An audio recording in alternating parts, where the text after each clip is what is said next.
La hora de Maquiavelo.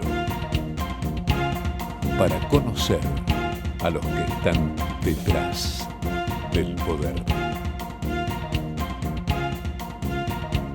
La hora de Maquiavelo.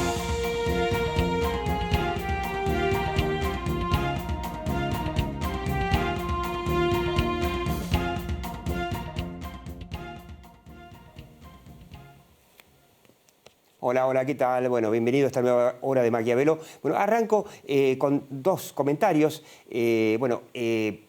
Sobre este choreo que le hizo el presidente a los porteños, a Horacio Rodríguez Larreta, para darle la plata a Kicillof para que resuelva el problema policial. A mí me pareció muy correcta, diplomática, pero firme la respuesta del jefe de gobierno Rodríguez Larreta, pero me llama un poco la atención, ¿no?, que este debate, que es muy de redes sociales, pero muy de la política, de halcones y palomas en la oposición, que los halcones quieren más grieta, quieren sangre, y bueno, Rodríguez Larreta que lo catalogan palomas, le dicen, viste, al final lo que te hicieron por hacerte amigo de estos tipos. A ver, muchachos, un mensaje a Cambiemos. El tema no pasa por más o menos grieta, por halcones o palomas. El tema pasa nuevamente por la profunda autocrítica que es urgente en este momento que haga la oposición sobre por qué volvió el kirchnerismo. Bueno, a ver, el kirchnerismo vuelve por el fracaso de Macri. Y la única que se animó a hacer una autocrítica diciendo todo lo que se hizo mal fue Patricia Bullrich, y quedó ahí en ese Zoom, muerto de risa, cuando en realidad la oposición, más que debatir si halcones o palomas, tendría que explicarnos si la oposición entendió qué hizo mal y si entiende qué no hizo para terminar como terminamos y terminar con esto.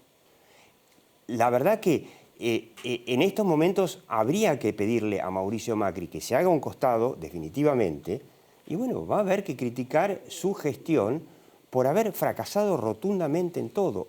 Esa es la clave, porque te recuerdo, la opinión pública en estos momentos está, salvo el 35-40% de kirchneristas fanáticos, el resto está muy deprimido porque no tiene opciones. No tiene opciones. Porque durante los 8 años de gobierno de Cristina Kirchner, desde 2008, si se quiere, 2015, había una luz de esperanza, que era Mauricio Macri.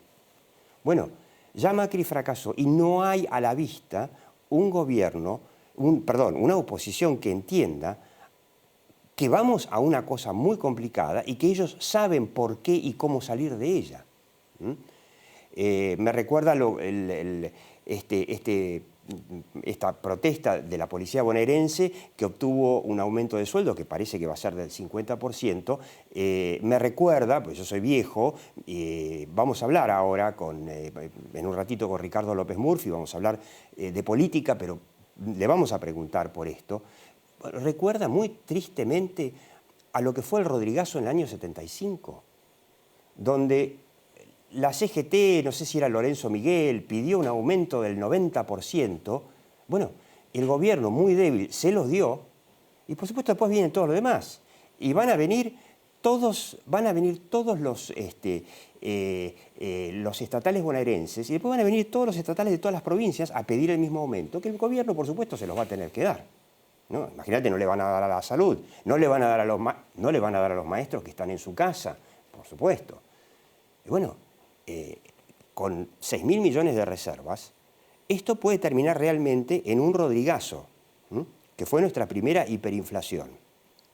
Entonces es imperioso que la oposición ya nos diga si entendió qué hizo mal y qué es lo que hay que hacer en Argentina para cambiar este desastre, porque bueno, el presidente evidentemente no quiere tener planes. Bueno, un comentarito final.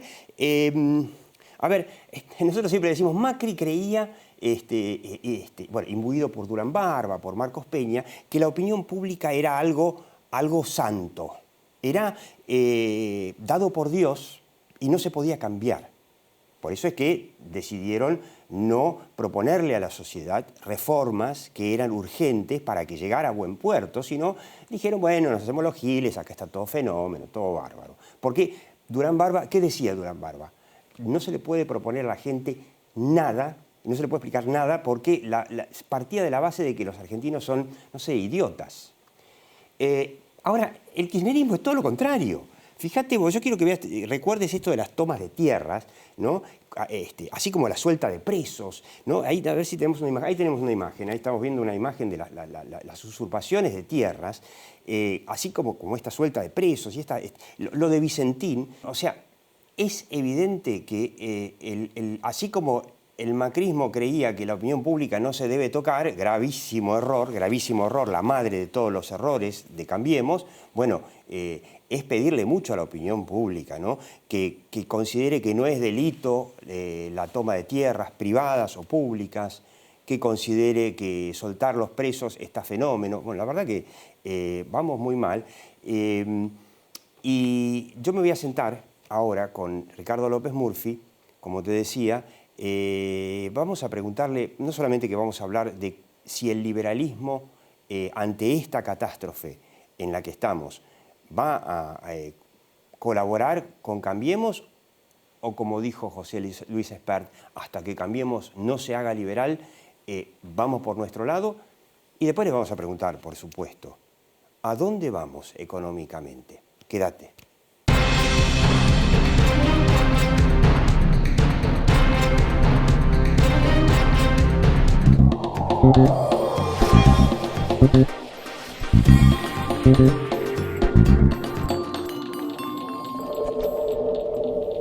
En Banco Macro queremos acompañar a tu empresa. Te presentamos una línea de crédito con una tasa especial de 24% para afrontar las obligaciones corrientes de tu empresa, exclusiva para pymes y empresas prestadoras de salud. Conoce más en macro.com.ar/empresas o saca tu turno online. Macro, cerca siempre. Estamos dando un paso más para superar todo esto. Del 1 al 17 de julio, por favor, quedémonos en casa. Gracias por este esfuerzo.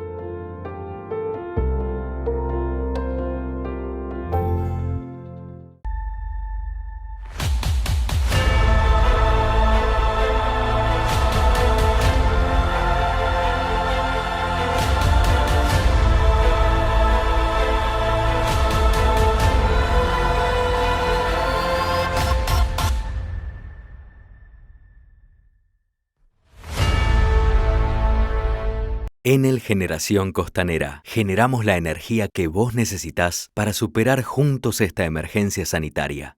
Nacimos en Argentina, crecimos en Latinoamérica y nuestro mercado es el mundo. Arcor, alimentando momentos mágicos.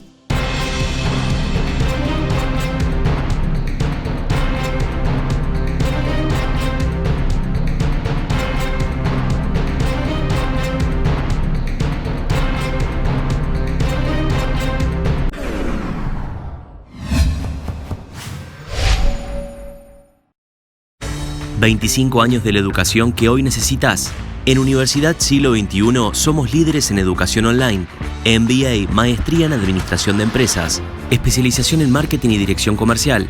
Estudia sabiendo que contás con toda nuestra experiencia desde la tranquilidad de tu casa. Universidad Siglo XXI, 25 años cambiando la forma de enseñar. Encontrá más info en 21.edu.ar. Si tenés que salir de casa, te pedimos que uses algo casero para cubrirte la boca, nariz y mentón. En Lanús nos cuidamos entre todos. Hacé tu parte.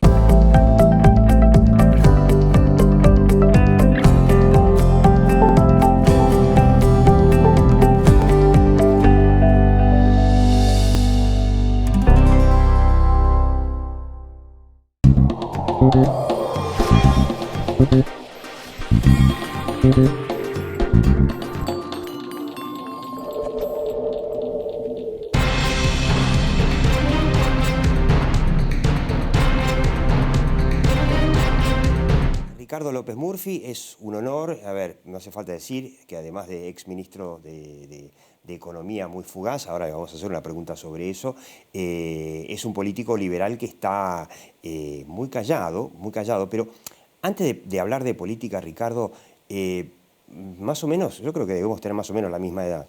¿Esto no hace acordar a la tragedia del Rodrigazo? Lo que está pasando ahora con el aumento presionado a la policía bonaerense y todos los aumentos que se van a venir en medio de un gobierno sin reservas. Sí, bueno, era la situación de la época, un gran desequilibrio monetario, un enorme déficit, grandes conflictos y contradicciones dentro de la coalición de gobierno. Políticas, claro. Discursos muy contrapuestos, y eso llevó durante muchos meses, desde octubre del 74 hasta mayo del 75, usted recordará, Alfredo Gómez Morales iba todas las semanas a pedirle a la presidenta de ese entonces, María Estela Martínez Perón, correcciones, que no se hacían. Y eso se demoró hasta junio del 75. Recordemos que esas correcciones venían porque, según Cristina, el mejor ministro de Economía de toda la historia, que se llamaba José Bergelbart, había logrado en la estadística inflación cero, pero que en el fondo había una inflación del 100%. No, se había acumulado un desequilibrio enorme. Total, era impresionante. Que había sido factible de sostener en el 73 y principio del 74 porque habíamos tenido una alza extraordinaria de los precios de las commodities. Claro. Recuerde, el trigo pasó de $50 en el 72 a $200 en el 73. O sea, fue la sería soja, como si los ahora, 70 la soja de los 2000. Sería como si ahora el trigo valiera $1000. Claro. No tendríamos ningún problema. Pero cuando en el año 74, en el segundo semestre, comienza a caer ese precio fuertemente, la situación se volvió inviable. Es decir, la pérdida de reservas, las dificultades de financiamiento del sector público, los discursos contradictorios, una gran conflictividad interna de la coalición, claro, que se traducía... De hecho, el disparador del Rodrigazo fue Lorenzo Miguel, que era un peronista de la CGT que pidió, no me acuerdo, bueno, 90 y pico % de aumento y se lo dieron. Justamente ahí hubo una secuencia de eventos de querer corregir los problemas, no haber logrado el respaldo y entraron en una crisis muy profunda. Por eso yo siempre digo que en realidad el golpe militar se lo hicieron a Ricardo Balbín, no a María Estela Martínez Perón, porque Balbín hubiera ganado las elecciones en noviembre del 76. Claro. O sea, el deterioro del gobierno, yo diría hacia febrero, yo era funcionario de carrera del Servicio Civil de Argentina. Usted no se imagina lo que era el deterioro en ese momento en el Ministerio de Economía. Era una situación desesperante. Hablando del Ministerio de Economía, le vamos a pedir a Maxi que nos muestre una foto para recordarlo en su fugaz paso por el Ministerio de Economía en el año 2000. Luego de haber sido ministro de Defensa un largo tiempo. A ver si lo tenemos. Ahí lo tenemos, a Ricardo López Murphy, que había propuesto... ¿Sabe lo que me está haciendo falta, Ricardo? Desde hace muchos años estoy esperando eso. Usted había propuesto un pequeño recorte en ese momento a algunos sueldos estatales. No, en realidad a los gastos de la política y a los subsidios que dábamos. Nunca hubo. Se habló de 13%. Nunca existió eso. No hubo recorte de salario ni recorte de jubilación. No existió. Mire, yo tengo un canal de YouTube que se llama Ricardo López Murphy Oficial, que ahí está el discurso, pero está en mi intervención en política de los últimos 20 y pico de años. Y ahí está explicado hasta el hartazgo lo que usted me pregunta, porque eso ha vuelto reiteradamente sobre mí ese tema, sobre todo por la enorme estigmatización a la que fui sometido, inventándome cosas. Recordémosle a los jóvenes que en ese momento salieron los estudiantes, el peronismo salió a la calle, muy parecido a lo que pasó en diciembre del 17 con el nuevo cálculo para los jubilados, y usted renunció a los 15 días más o menos. Sí, ahora, la pregunta es, ¿me hace falta un libro que cuente qué hubiese pasado con la Argentina si allá en el 2000 ese 13% de ajuste se hubiese hecho? ¿Dónde estaríamos hoy? Era menor, era 2% de la corrección. O sea, yo creo que lo que ocurrió también, que es importante entenderlo, es que el liderazgo del país, digamos político, institucional, empresarial, le costaba entender la gravedad de la circunstancia que enfrentábamos. Lo mismo que le costaba, pasó a Macri en el 15. Efectivamente. 16. Y le costaba entender las oportunidades que se nos abrían. Porque si Argentina hubiera permanecido ordenada, que era básicamente lo que yo proponía. ¿Qué seríamos hoy? ¿Qué seríamos hoy? Bueno, hoy seríamos un país mucho más próspero de lo que somos. ¿Podríamos ser tipo España? Yo no sé si hubiera alcanzado para España, pero seguramente hubiéramos tenido un ingreso del doble del que tenemos, porque hace muchos años que venimos cayendo, y si hubiéramos aprovechado bien y capitalizado las circunstancias excepcionalmente favorables que tuvimos en las primeras décadas de este siglo, nunca el país tuvo circunstancias tan favorables y nunca las desaprovechó de tal manera. Entonces, lo que hubiera permitido esa buena organización económica, esa seriedad del país hubiera sido capitalizar. Un ajuste que era el 2% del PBI, me imagino, que eran el 13% de los sueldos, después la devaluación, la salida de la convertibilidad generó 60% de pobreza. El ajuste fue infinitamente mayor. Mucho mayor. La caída infinitamente mayor. Y generó muchísima más pobreza. La corrección que nosotros hacíamos era relativamente pequeña, porque el país estaba viviendo una recesión, entonces había que ser cuidadoso. Lo que yo esperaba en ese momento, para serle franco, es que los precios internacionales que habían caído tanto recuperaran. Y ahí íbamos a tener, bueno, mucho más de lo que pasó. Pero pasó un año más tarde. Pasó un poquito antes de lo que yo lo esperaba y pasó en una magnitud varias veces lo que necesitábamos. Nosotros necesitábamos recuperar simplemente lo que habíamos caído y se fue para el otro lado. Sí. Hubiera sido una circunstancia extremadamente favorable porque nos hubiera agarrado ordenado. Usted recuerde que el gran problema de la Argentina histórico fue carecer de moneda por la recurrencia a la inflación. Seguimos en la misma. Entre 1970 y 2020 hemos emitido al 85% anual y tenemos 83% de inflación. O sea, hubiéramos evitado recaer en inflación, hubiéramos permanecido vinculados al mundo, hubiéramos sido creíbles, hubiéramos tenido un desempeño excepcional. ¿Le puedo dar una comparación? Porque yo miro mucho a Chile, viajo mucho a Chile, cuando se podía viajar, por supuesto. En ese momento que estaba López Murphy intentando esto, el PBI per cápita de Chile era la mitad del argentino. Hoy el PBI per cápita de Chile, con todos los problemas que tiene Chile, es el doble del argentino. Simplemente un datito, ¿no? Datito. Por eso, yo creo que en el caso de Uruguay, en el caso de Chile, ellos tuvieron un desempeño muy favorable todos estos años. Eso no quiere decir que están al nivel de vida de los países europeos. Parte del problema de Chile es que se exageró los éxitos fueron enormes, pero los éxitos no alcanzaban para ser España, o sea, ni Dinamarca. Es decir, ahí hay que tener cuidado.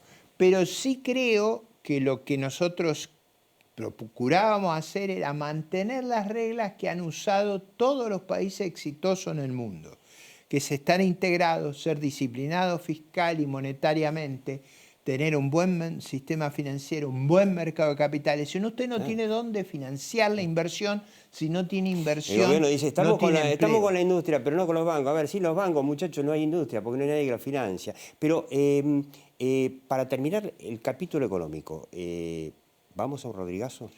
Nosotros estamos en una situación de gran fragilidad. Primero, porque venimos de muchos años de caída y estamos invirtiendo muy poco, tenemos muy pocas reservas. El gobierno enfrentó la pandemia haciendo dos cosas que son muy delicadas, aumentando enormemente el déficit y financiándolo con emisión monetaria.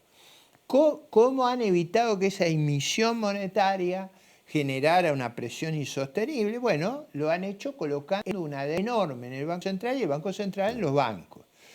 ¿Se acuerda usted que hablaban de la LELIC? Las LELIC nunca fueron más, digamos, han hecho una explosión nunca hubo tantas de la como LELIC. Ahora. Pero bueno, está la pandemia en el medio. Bueno, pero eso es temporario, eso es excepcional. Usted ha generado una enorme deuda cuasi fiscal, ha generado una fragilidad muy grande. Por eso yo creo que cuanto antes el gobierno acuerde con los organismos multilaterales y haga un un plan para que sepamos a qué atenernos. Pero tenemos un presidente que dice que no le gustan los planes. Nosotros dijimos acá en la hora de Maquiavelo muchas veces, era mucho más negocio el plan Fernández que el plan Fondo Monetario. Ir al Fondo Monetario con el plan Industria Nacional y no el plan que va a ser el fondo. Mire, en todo caso es mejor un plan que una carta astral. Obviamente, o sea, sí. Yo creo sí. que eso, todos los países tienen un plan, nosotros vamos a tenerlo, va a haber que hacerlo porque si no usted no logra... el fondo va a exigir... Además que si no se logra anclar las expectativas, esta angustia que usted tiene... Es una angustia que tiene todo el mundo. Bueno, ¿Cómo resolvemos esta enorme acumulación de deuda? ¿Cómo hacemos que no siga creciendo? Vamos hablando de la angustia, vamos a la política. Teníamos a Macri durante los 8 años que gobernó Cristina como la luz de esperanza.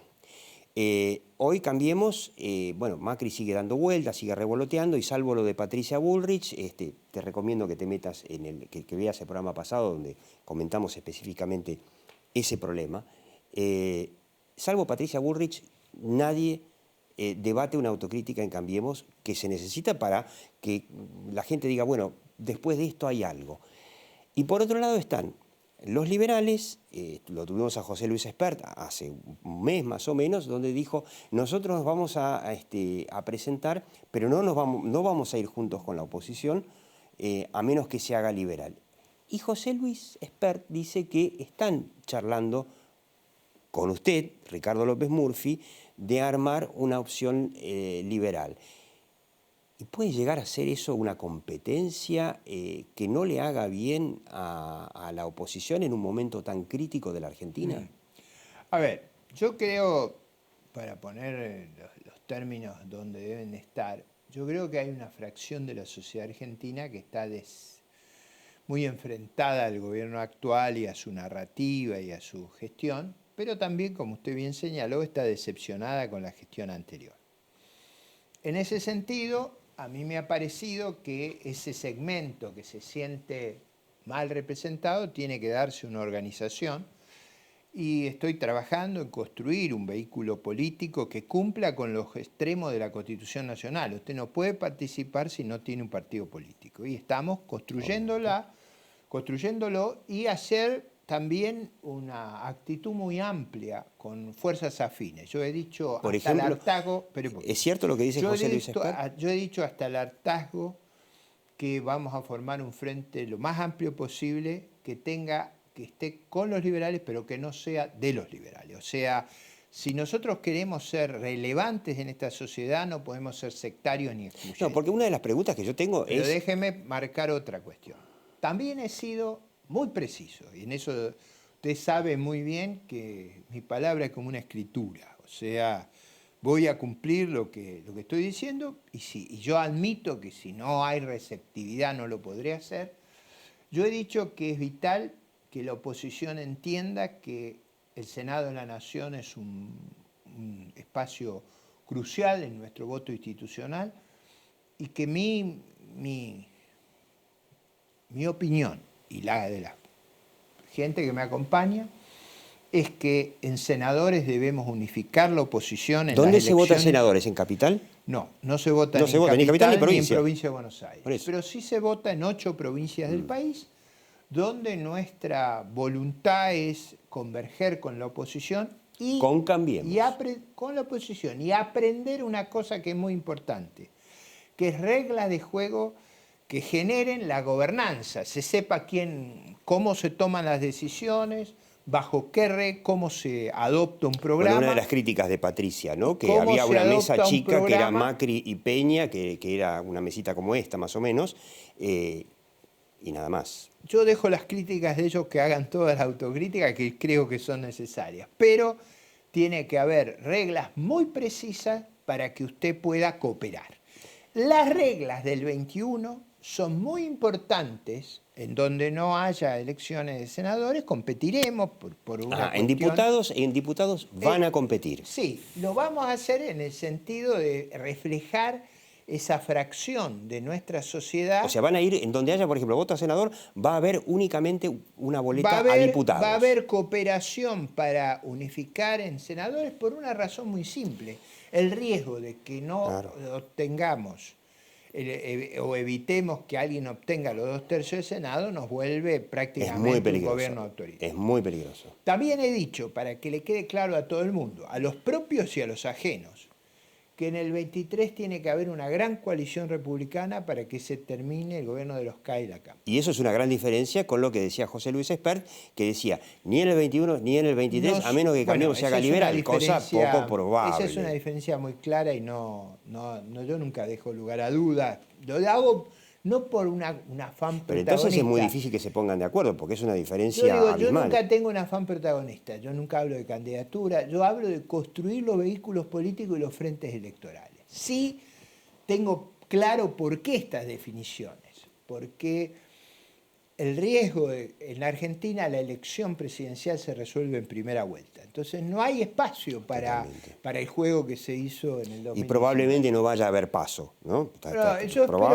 Yo espero que sí, pero creo que en el 21 el fijar las reglas adecuadamente en los casos de senadores nos va a servir como antecedente para el 23. Claro. Porque todo unificar ya en el tema senadores. Todo no lo podemos hacer nosotros. Tiene que haber una actitud constructiva. Yo espero que la haya.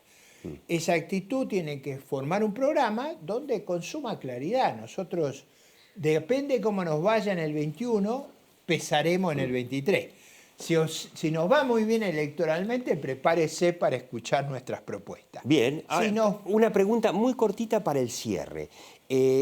Cambiemos no creyó en la opinión pública y recordamos, a ver si podemos ver, para terminar, la imagen de Ricardo López Murphy asumiendo como ministro, en generar consensos que incluyan, lamentablemente, a un pedazo del peronismo para poder hacer esas reformas que usted no pudo, que Macri no, que nadie pudo en la Argentina.